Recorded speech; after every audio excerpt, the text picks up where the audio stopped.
The Adventure of Tom Sawyer by Mark Twain Rockman Simplified English Series Read by Kotchakorn Seehanam Chapter 25 Her questioned Tom and Becky missing.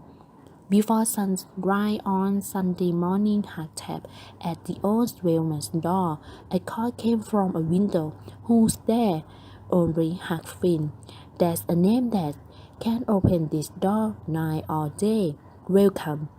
This was downward to the ear of the remarkable boy and the passenger he had ever heard.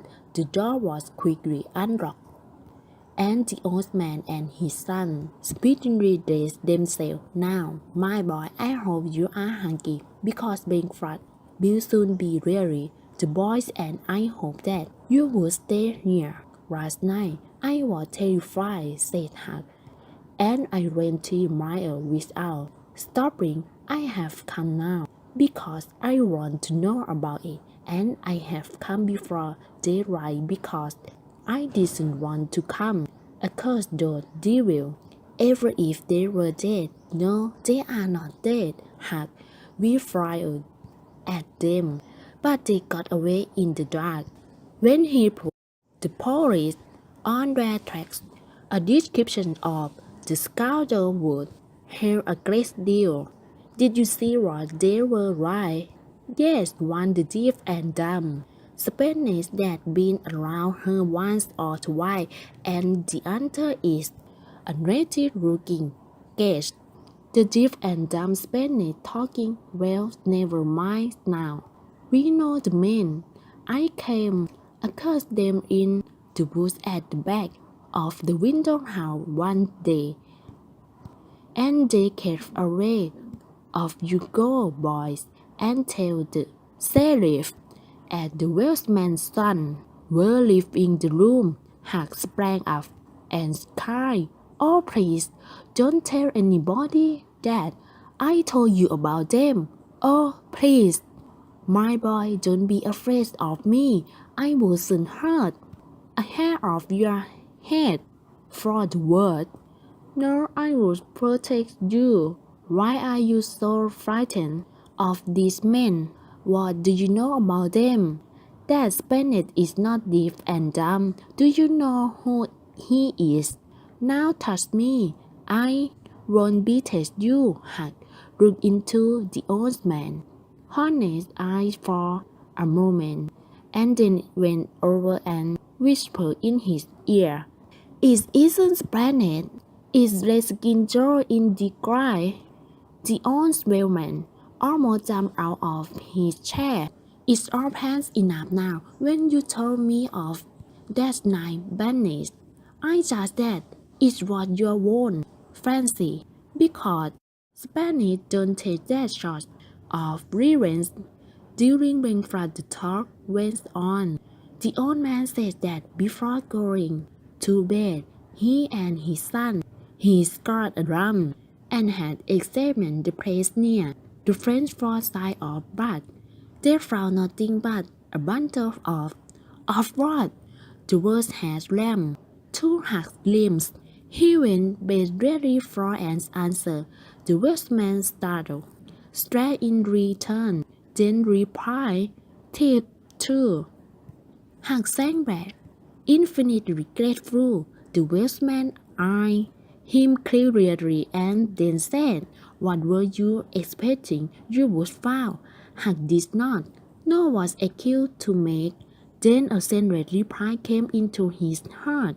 There was no time to consider it, so he said weakly, "Sunday school books, perhaps." The old man roared with laughter, but poor Huck was too troubled to smile. "Poor fellow, you look pale," said the old man. "You are not well." "I'm not surprised that you are a bit queer. Rest and sleep are what you need." Huck was annoyed to think that he had been such a fool and betrayed such a suspicious excitement. Just as breakfast were over, there was a knock at the door. Huck quickly hid, for he had no desire to be connected with the events of the previous night. the Welshman and meeting several ladies and gentlemen, among them the widow Douglas. The Welshman had to tell the story of the night to the visitor. The widow expressed her deep gratitude for her preservation. Don't thank me, madam, but for another who once enrolled me to give his name. My boy and I would never have been there. Of course, this allowed the great curiosity of the visitor who later spread it in the town. For the old man refused to reveal his secret. There was no Sunday school during the holiday, but everybody was eerie at church, and the stories happening on Cardiff Hill were thoroughly discussed. New came that not a sign of the villain had just been discovered when the service was finished.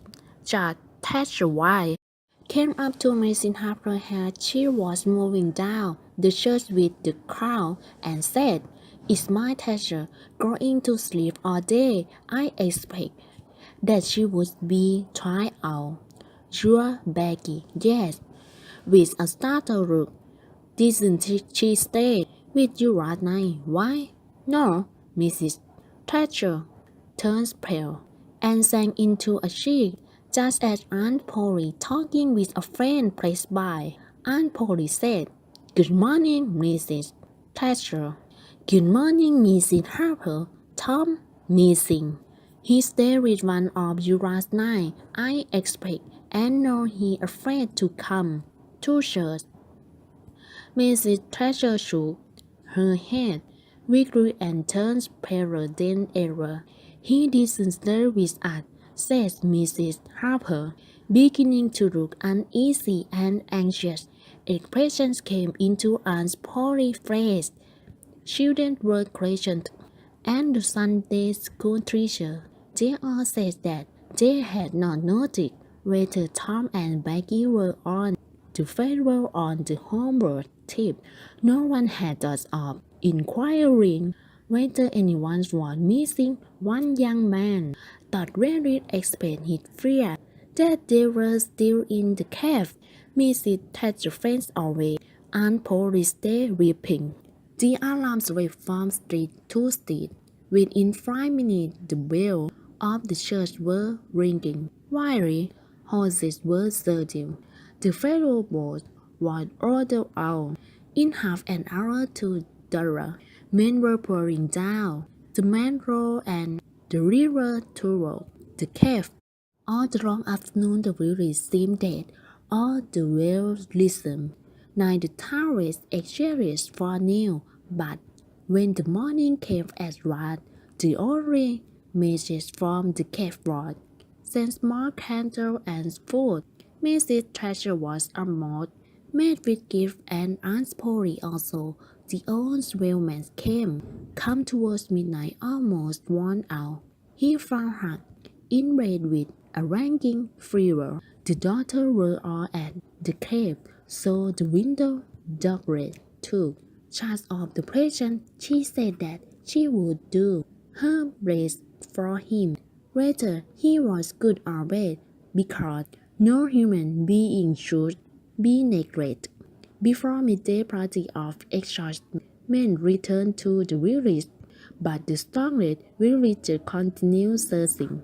All the news that could be gained was that the death of the cave were being examined, that wherever one wandered to the places right could be seen and shout and pistol heard, that the names Becky and Tom, done in candle smoke, had been found on a rocky wall far from the path usually visited by tourists.